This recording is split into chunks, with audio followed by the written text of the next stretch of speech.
साधु भगवंतों के लिए ब्रह्मचर्य में कठोर नियम क्यों? प्रस्तुत है स्टॉप सावधान मरने से पहले मौत पुस्तक का एपिसोड 2। जातीय वासना में अपवाद नहीं है। धन के पीछे पागल हो तो उसे धन की वासना कही जाएगी। उसी तरह सेक्सुअल वासना के पीछे कोई पागल हो तो उसे जातीय वासना कही जाएगी। पूज्य श्री कहते हैं कि धन, संपत्ति, पद आदि की वासनाओं के मुकाबले जातीय वासनाएं अधिक तीव्र होने का कारण यह है कि भूतकाल में जब भी इस वासना को काया से पोषा गया है, यानी कि भोगा गया है, तब मन मिला ही है। जहां मन मिले वहां रस की तीव्रता बढ़ती है, इसीलिए कर्म बंध भी प्रगाढ़ होता है और उसके संस्कार भी आत्मा में बहुत जोरदार पड़ जाते हैं, इसलिए उसका जागरण भी वैसा ही तीव्र होता है। सरल भाषा में कहे तो मान लीजिए कोई बीमार है और उसे मजबूरन हल्दी का दूध पीने के लिए कहा गया है। एक होता है टेस्ट से पीना, यानी कि मन से पीना, और एक होता है मजबूरी में बिना मन के पीना।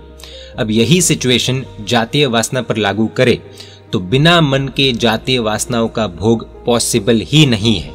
जातीय वासना में मन मिलता ही है, मन मिलते ही इंटेंसिटी बढ़ जाती है, इसीलिए इसमें कर्मों का बंधन भी एक्सट्रीम होता है। इतना ही नहीं, इस इंटेंसिटी के कारण आत्मा पर इस वासना के संस्कार भी बहुत गहराई से पड़ते हैं। धन आदि की वासनाओं में मन मिले ऐसा नियम नहीं है, इसलिए वे वासनाएं इतनी तीव्र नहीं बनती।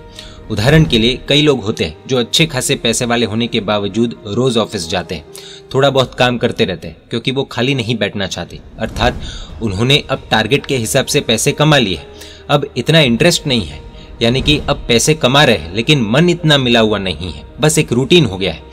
इस मुद्दे को ध्यान में लेकर ही ज्ञानियों ने साधु जीवन के 4 महाव्रतों में शास्त्रोक्त कारण पैदा हो तो अपवाद सेवन की अनुमति दी है, परंतु 4 नंबर के सर्वथा मैथुन वीरमण नामक महाव्रत में किसी भी परिस्थिति में अपवाद सेवन की अनुमति नहीं दी गई है।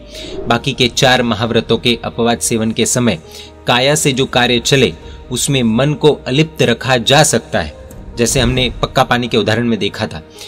इसीलिए उन 4 महाव्रतों में अपवाद सेवन रखा गया है। ऐसा काम वासना के संबंध में नहीं होता, क्योंकि यहाँ तो काया की पाप की क्रिया में मन मिले बिना रहता ही नहीं है, अर्थात बिना मन मिलाए जातीय वासना को भोगना संभव ही नहीं है।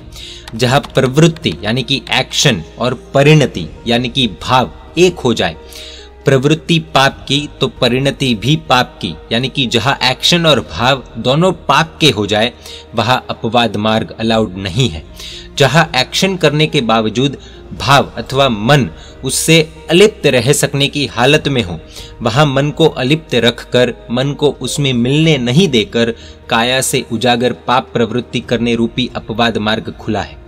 मुत्तुन मेहुन भावम न तम बिना राग दोषेहिम, अर्थात मैथुन यानी कि जातीय वासनाओं को छोड़कर बाकी सब में अपवाद है, क्योंकि जातीय वासना बिना राग द्वेष के नहीं होती।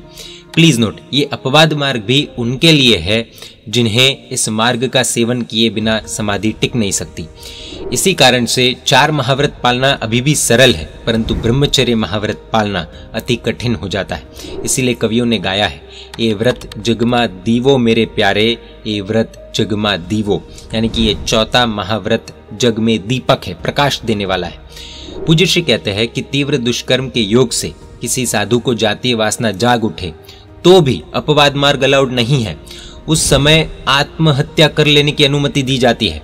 बरमग्गिम्मी पवेशो, यानी कि अग्नि में प्रवेश करना अच्छा है, परंतु इस व्रत को तोड़ना बिल्कुल उचित नहीं है।